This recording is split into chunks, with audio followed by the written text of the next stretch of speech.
আজি অসমত মাইক্ৰ'ফাইনেন্সে প্ৰায় 26 লাখ ঋণ গ্ৰহণকাৰী লোকক মুঠ 12,500 কোটি টকাৰ ঋণ প্ৰণয়ন কৰিছে। এই ধনৰ অধিকাংশই ৰাজ্যখনৰ গ্ৰামাঞ্চলত প্ৰদান কৰা হৈছিল। মাইক্ৰ'ফাইনেন্সে সাধাৰণ শ্ৰেণীৰ মহিলাসকললৈ এই সেৱা আগবঢ়াইছে যাতে এই ঋণেৰে তেওঁলোকে ক্ষুদ্ৰ উদ্যোগ আৰম্ভ কৰি তেওঁলোকৰ অৰ্থনৈতিক ব্যৱস্থাৰ উন্নয়ন সাধন কৰিব পাৰে। অধ্যক্ষ মহোদয়, মাইক্ৰ'ফাইনেন্সৰ সকলো ঋণ প্ৰদানকাৰীৰ শোষণমূলক সুতৰ হাৰ সংগ্ৰহৰ কঠোৰতাৰ পৰা দমনমূলক ঋণ আদায়ৰ পৰা অৰ্থনৈতিকভাৱে এই অনগ্ৰসৰ গোট আৰু ব্যক্তিসকলক ৰক্ষা কৰাৰ অৰ্থে আমি ইতিমধ্যে Assam microfinance institutions regulations of money lending act 2020 খন প্ৰণয়ন কৰিছোঁ। তদুপৰি যোৱা 11 মে 2021 তাৰিখে অনুষ্ঠিত হোৱা কেবিনেট বৈঠকৰ সিদ্ধান্ত অনুসৰি মাননীয় মন্ত্ৰী সিংঘালৰ অধ্যক্ষতাত এখন মাইক্ৰ'ফাইনেন্স প্ৰতিষ্ঠান সম্পৰ্কীয় কমিটি গঠন কৰা হৈছে আৰু এই কমিটিখনে এই খণ্ডটোৰ ঋণ গ্ৰহণ কৰা গ্ৰাহকসকলৰ দুখ দুৰ্দশা দূৰ কৰাৰ অৰ্থে এক কৰ্মপন্থাও যুগুত কৰিছে। এই কমিটিখনে ৰাজ্যৰ ঋণগ্ৰস্ত লোকসকলে সন্মুখীন হোৱা সমস্যা দূৰ কৰাৰ অৰ্থে ঋণ গ্ৰহণকাৰীসকলৰ বাবে কেতবোৰ উদগনিমূলক ব্যৱস্থাত অনুমোদন জনাইছে। সেই অনুসৰি মাইক্ৰ'ফাইনেন্সৰ ঋণ গ্ৰহণকাৰী লোকসকলক সকাহ দিয়াৰ অৰ্থে কেবিনেটে Assam microfinance incentive and relief scheme 2021 নামৰ আঁচনিখনত অনুমোদন দিছে।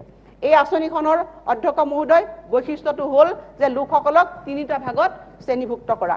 শ্ৰেণী 1ৰ অধীনত নিয়মিতভাৱে ঋণ পৰিশোধ কৰি থকা গ্ৰাহকসকলক অন্তৰ্ভুক্ত কৰা হৈছে আৰু ঋণ পৰিশোধৰ ক্ষেত্ৰত তেওঁলোকে নিয়মানুবৰ্তিতা মানি চলাৰ বাবে উদগনি হিচাপে 25,000 টকাৰ এক সাহায্য প্ৰদান কৰাৰ বাবে ব্যৱস্থা গ্ৰহণ কৰা হৈছে।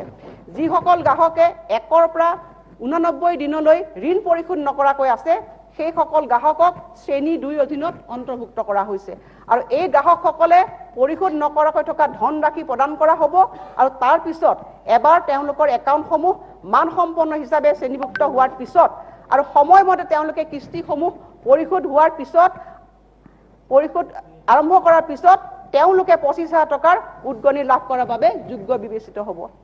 যিসকল গ্ৰাহক মানসিকভাৱে চাপৰ সন্মুখীন হৈছে, সৰ্বশান্ত হৈছে আৰু যিসকল লোকৰ একাউণ্ট NPA হিচাপে পৰিগণিত হৈছে তেওঁলোকক শ্ৰেণী 3ত অন্তৰ্ভুক্ত কৰা হৈছে আৰু এই আঁচনিৰ অধীনত বিবেচিত হ'বলৈ তেওঁলোকে এখন প্ৰপত্ৰত আবেদন কৰিব লাগিব। আঁচনিখনৰ অধীনত এনেদৰে মাইক্ৰ'ফাইনেন্সৰ ঋণদাতাসকল এতিয়া সম্পূৰ্ণৰূপে নিকা আচৰণ বিধি নীতি নিৰ্দেশনাৰ দ্বাৰা পৰিচালিত হ'ব। ইয়াৰ ফলত 4,000 কোটি টকাকৈও অধিক ধন ঋণদাতাৰ পৰা প্ৰত্যক্ষভাৱে ঋণ গ্ৰহণকাৰীসকলে হস্তান্তৰ হ'ব আৰু লাখ লাখ ঋণ গ্ৰহণ কৰা লোক ইয়াৰ পৰা তাৎক্ষণিকভাৱে উপকৃত হ'ব। এই ৰেহাই প্ৰদানৰ বাবে প্ৰায় 12,000 কোটি টকাৰ প্ৰয়োজন হ'ব। ঋণ প্ৰদানকাৰী প্ৰতিষ্ঠানসমূহে নিকা আচৰণ সংহিতাৰ অধীনত ঋণ গ্ৰহণকাৰীসকললৈ লাভালাভ আগবঢ়াবলৈ ল'ব তেতিয়া পুঁজিৰ প্ৰয়োজনীয়তা কমি গৈ 12,000 কোটি টকাৰ পৰা 7,500 কোটি টকালৈ নামি